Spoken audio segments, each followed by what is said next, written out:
So, hi guys! Sa ibang videos ko kung napanood niyo na, nai-share ko na doon sa inyo yung mga tools and then na-upload ko na din yung video kung saan maa-assess ninyo kung para ba sa inyo yung freelancing. And ngayon naman, um, ita-try kong i-explain kung ano ba yung tamang mindset bago mo pasukin ang freelancing industry. Kasi sa dami ng misconception na nakikita natin sa social media, I hope na yung ibang freelancers ay katulad nito, magbigay ng kamulatan sa totoong nangyayari sa loob ng freelancing industry. Kasi yung iba kasi akala nila na easy money dito, walang rejection dito, madali lang ang trabaho dito. In reality, when in reality, hindi gano'n. So, katulad lang din siya ng 9 to 5 job, marami kang kailangang i-consider at mas marami kang kailangang i-exert na effort dito kung gusto mong ito yung maging livelihood mo or yung stream of income mo. So, I hope na makatulong sa inyo 'tong video na 'to and sana i-support niyo po yung channel na 'to in order for me to share more about freelancing industry. So, ito yung mga susubukan kong i-discuss in order for you to shift your mindset from employee mentality to freelancing. So, key mindset shift for freelancers, comfort zone to growth zone, self-discipline and accountability, learning on how to handle rejection, value for continuous learning, and expectation versus reality in freelancing. So I hope you'll learn from this topic and yeah, please comment down below kung nakatulong ito sa inyo or hindi. So the first one, right mindset first. Sabi dito, before you learn the tools, you need the right mindset. Tools help you execute, but your mindset helps you survive and grow. So, sa mga newbies dyan na nanonood, I hope that you will make more time in educating yourself before you fully commit into entering this industry. Kasi yung mindset mo ang magiging pundasyon mo when the time comes na nahihirapan kang mag-apply or maghanap ng client. Yung mindset mo ang panghahawakan mo kung bakit mo gustong pumasok sa industry na 'to. Yung mindset mo, yung tutulong sa'yo or magiging driving force mo para magpatuloy. Kasi hindi katulad ng 9 to 5 job, guys. Mas marami ang rejection dito. Kung newbie ka at pina-fantasize mo yung mga success stories na naririnig mo sa mga social media, it's good kung gagawin mo siyang, inspirasyon. But then, kung yun yung basihan mo, yun lang yung basihan mo para lang pumasok dito dahil nakikita mo marami silang pera, nakakabili na sila ng mga bagay na gusto nila, nakakapunta na sila sa mga lugar na gusto nilang puntahan. I think napaka-shallow ng dahilan na yun para pasukin yung industry na 'to kasi unang-una, iba ang freelancing industry sa 9 to 5 job. At iba din yung hinihingi na skills dito. Dito sa freelancing ang kalaban mo ay sarili mo. At dito sa freelancing, kung hindi ka nag-a-upskill from time to time, mapag-iiwanan ka at hindi ka talaga tatagal dito. So, with the right mindset, with the right education or the right information that you have, I think magsu-survive ka ng mas matagal compared sa mga maagang nag-quit kapag tama yung mindset or tama yung intention na, ah, tama yung mindset na itinanim mo sa sarili mo before entering this industry. So the first one, shifting your employee mentality to entrepreneur mindset. You have to think of yourself as a service provider, not an employee. So dito sa freelancing, you have to think of yourself as a small business owner. So partner ka ni client, hindi ka niya employee. So dito, expected ka na mag-take on your own initiative kasi wala kang boss na magde-demand sa'yo ng gagawin mo. Wala kang boss na magsasabi sa'yo or magbibigay sa'yo ng listahan ng mga gagawin mo. Kasi you have to understand na iti-train ka kung paano gamitin yung mga tools, no? But then, kung paano ka mag-execute para maibigay sa kanila yung deliverables na expected sa'yo, diskarte mo yon, initiative mo yon. Okay? So, napaka-importante na ang mindset mo is business partner ka niya, hindi ka employee. Kasi hindi ka niyan sasabihan ng gagawin mo. Ine-expect na niya na alam mo kung anong deliverables mo. Okay? Next, you're responsible for your own marketing, finance, and delivery. Since you are working or you are managing your freelancing career as a business owner, of course, ikaw yung responsible sa lahat ng meron sa you as a freelancer, as a business.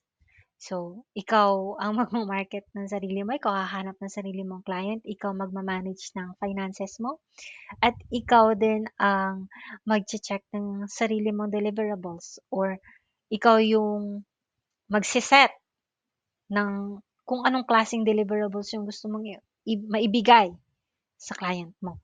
So, yeah, you have to shift your mindset from employee ka to entrepreneur. Business partner ka, independent contractor ka. Okay? Sabi dito, freelancing will push you to do things that feels uncomfortable. So, may mga client kang mai-encounter na hindi lang isang skills yung hahanapin sa'yo. Meron kang client na mai-encounter na bukod sa skills na napag-aralan mo, um, meron pa silang ipapa-manage sa'yo na ibang project. So, dapat, um, open ka sa ganon. Open kang mag-take ng risk or open kang mag-take ng risk to learn new things na hindi pamilyar sa'yo. Okay? Base sa experience ko, I'm a, I'm a teacher by profession. So, for 9 years, nagtuturo lang ako. And sa kultura naman natin sa Pinas, di ba? Hindi naman tayo tinuruan maging entrepreneur as early as grade school tayo. So, uncomfortable para sa akin yung pagtitinda. So, wala akong idea kung paano. Although, meron tayong experience ng mga bata na nagtitinda tayo ng mga isda dyan sa palengke, 'di ba? Mga isda kasi farmer yung papa ko.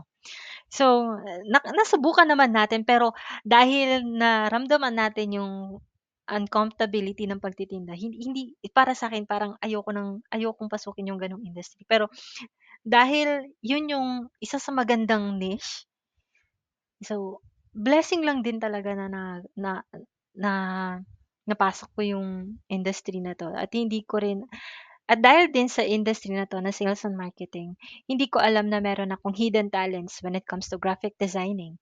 Hindi ko alam na puwede ko magamit yung communication skills na meron ako sa teaching and then nung nag-transition ako into sales, hindi na ako masyadong nahirapan. So, alam niyo yun? So, dito, susubukin ka kung gaano ka willing na iwanan yung comfort zone mo para lang mag-take ng risk, matuto ng certain things na kailangan sa work mo or kailangan sa skills na i-o-offer mo online. So, dito sa freelancing, be comfortable with being uncomfortable. Expect the unexpected. Ganon. Next, self-discipline and accountability. As a freelancer, you have to treat your freelancing career seriously. So since wala kang boss dito, kasi nga nasabi ko na sa unang slide na you are a business partner ng client mo, you have to take this career as serious as possible. Kasi negosyo. Negosyo yung dating dito, hindi ka employee. So you are a business partner. So yung integrity mo, yung nakasalalay dito. So napaka-importante na you organize your time, you manage your task properly, and you deliver your deliverables or your results in a highest quality as possible. Lalo na kung premium client yan or client yan na mataas magpasahod. Hindi ko naman sinasabi na porket mababa magpasahod, hindi na quality yung ipapakita mo. Of course, kailangan pa rin. Yun nga lang, syempre, napaka-importante na sa lahat ng bagay, meron tayong disiplina. Since we are expecting to from working from home, so napakaimportante na malayo tayo sa distraction. So, as much as possible meron tayong nakalaan talaga na office, home office. And then napakaimportante din na lagi tayong on time. Aside from on time pumasok, on time din na magpasa ng mga deliverables natin. So, part ng self-discipline ang pagkakaroon ng savings. Kasi sabi dito, freelancing success often takes 6 to 12 months to stabilize. So, bago ka maging stable sa industry na to, it will took you months. Hindi katulad ng mga napapanood natin na akala natin instant yung success dito. No. As a freelancer, as a small business owner, you need to have at least 6 months of, emergency fund. Hindi porket kumita ka ng malaki ngayong buwan, hindi mo na iisipin na mag-ipon. Lalo na kung sa freelancing kasi, gaya nga ng sabi ko sa mga naunang videos before, hindi stable ang income natin. So, napaka-importante na meron tayong savings ng 6 to at least 12 months. Kasi, yun yung panahon, ganun yung katagal na panahon bago masabi na stable ka na. Stable na yung income mo dito sa freelancing. And the last thing, making sure your clients can rely on you. Gaya nga ng sabi ko kanina, yung credibility mo, yung integrity mo, and yung reliability mo ang nakasalalay sa career na to. Be very careful when it comes to making promises, lalo na sa mga deliverables mo. Kung hindi mo kayang i-deliver on time, magsabi. Be very vocal and honest upfront. Kasi always remember na yung problema sa deliverables mo o results mo ay magiging problema ng client mo o ng buong negosyo niya. And last thing is accountability. Sa accountability naman is owning your own mistakes, learning from it, and then doing better or learning from that mistakes and doing better. So napaka-importante ng proper communication kay client, no? Kapag may problema, laging magsasabi talaga kay client, hindi yung mag-a-assume tayo. Okay? Huwag tayong asyomera 'pag pinasok natin yung trabaho na 'to. Hindi katulad ng 9 to 5 job na parang nag-a-assume na lang tayo 'no, hindi naki-clarify sa'tin. Dito hindi. Since ang nakasalalay dito is yung credibility mo as a freelancer, be very honest, be very vocal, be very open when it comes to your communication with your client. Gaya nga ng sabi ko sa inyo dito, mas dapat na tama yung mindset mo 'pag pinasok mo yung industry na 'to kasi mas marami po ang rejection dito.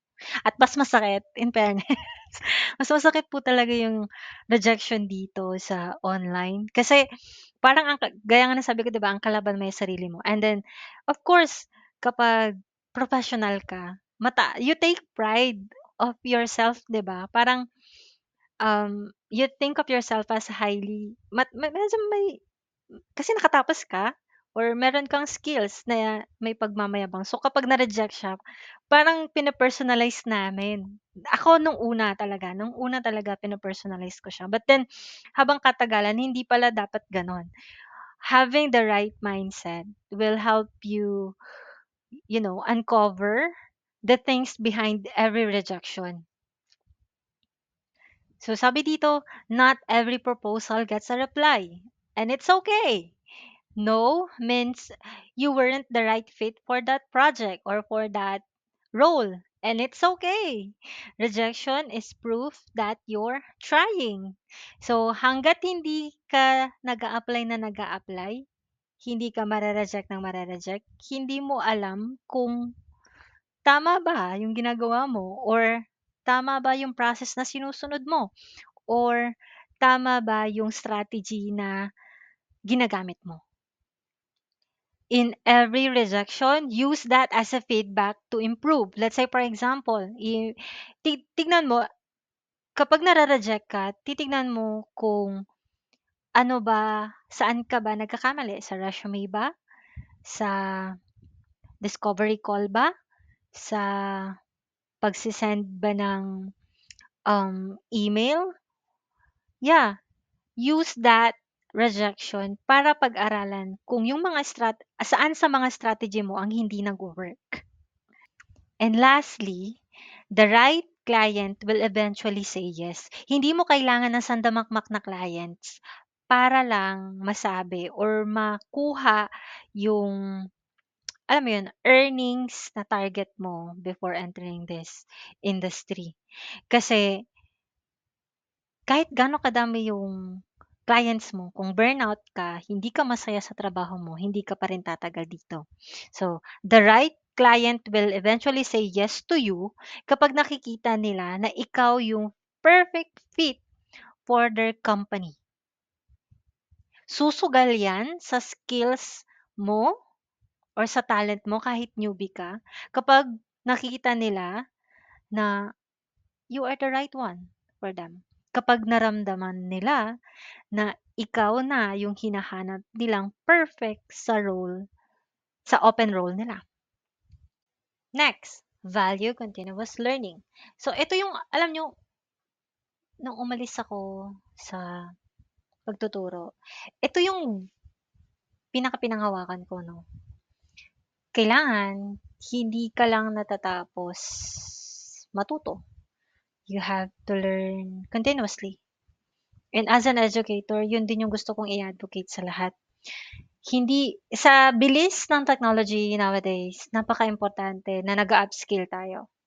Sa dami ng AI tools na kalaban natin, kasi maaari nang i-automate lahat ng mga ibang skills, no? So, kapag hindi ka nag-upskill, hindi mo dinadagdagan yung knowledge and skills na natutunan mo from the past years, wala kang bagong mai-offer. So, napaka-importante. Now, when you get into this industry, kahit may client ka na, lagi ka pa ring mag-upskill. Katulad ko. Since hindi naman ako gano'n ka-fluent mag-English, nag-e-enroll pa rin ako sa mga course. Bumibili pa rin ako ng mga books. Nanonood pa rin ako ng mga webinars sa YouTube. So, hindi dapat natatapos yung pagkatuto dahil lang hired ka na or kumikita ka na. Na-achieve mo na yung earning potential na hanap mo. So, yeah, dapat continuous pa rin ang learning. Hindi dapat matapos. And remember, dito sa freelancing, the more skills, of course, marami kang mai-offer sa client mo. Mas mataas yung pwede mong i-demand na rate kasi marami kang skills na mai-offer. 'Di ba? So, ano siya, ikaw yung magbe-benefit in the end. Parang two-way process siya. Hindi ka lang nag-i-invest sa skills mo, nag-i-invest ka rin in your long-term goals. So, napaka-importante talaga na continuous ang learning natin. So, eto na yung portion na kung saan i-debunk natin yung mga misconception about freelancing. So, ito tayo, expectation versus reality. The first one, I'll get clients right away.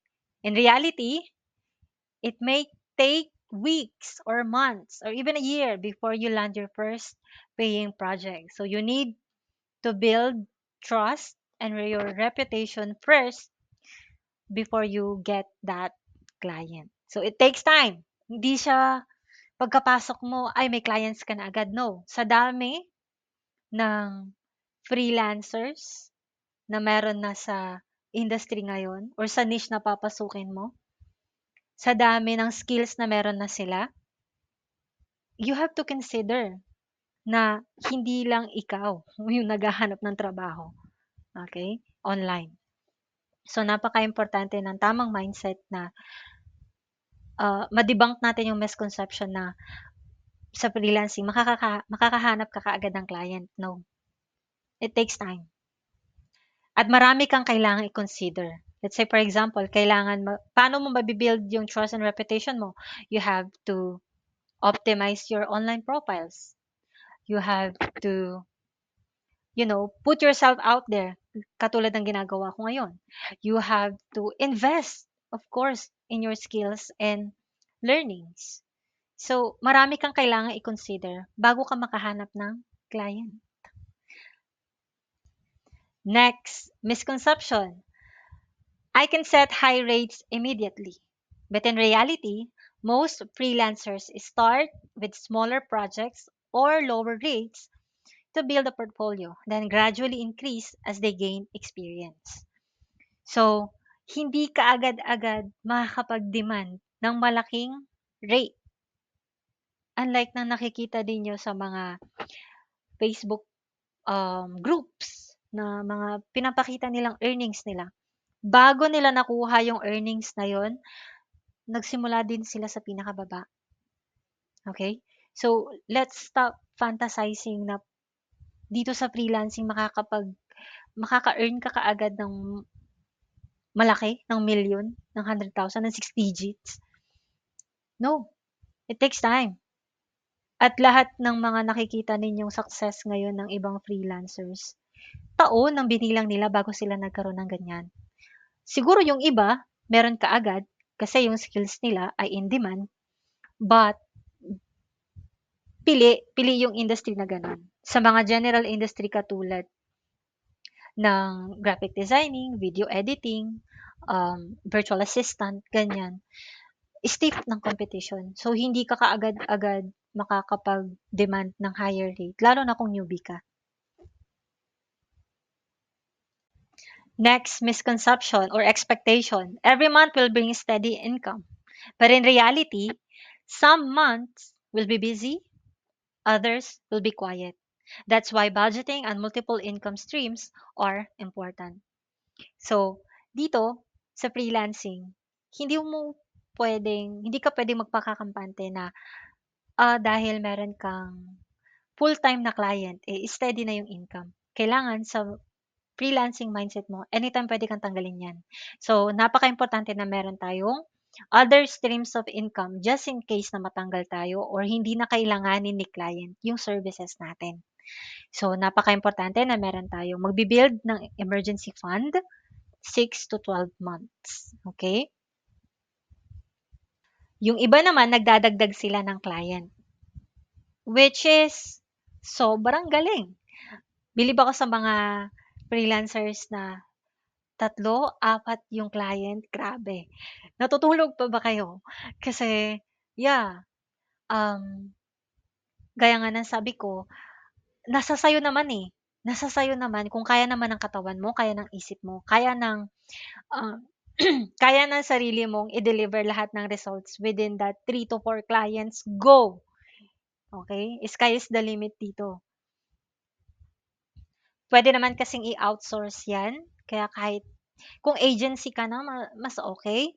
Pero kung nag-iisa ka pa lang ah, sa industry na 'to, I think focus muna for the first years, focus ka muna sa isang client and then saka ka magdagdag kapag kaya kaya mo na or kaya mong i-outsource.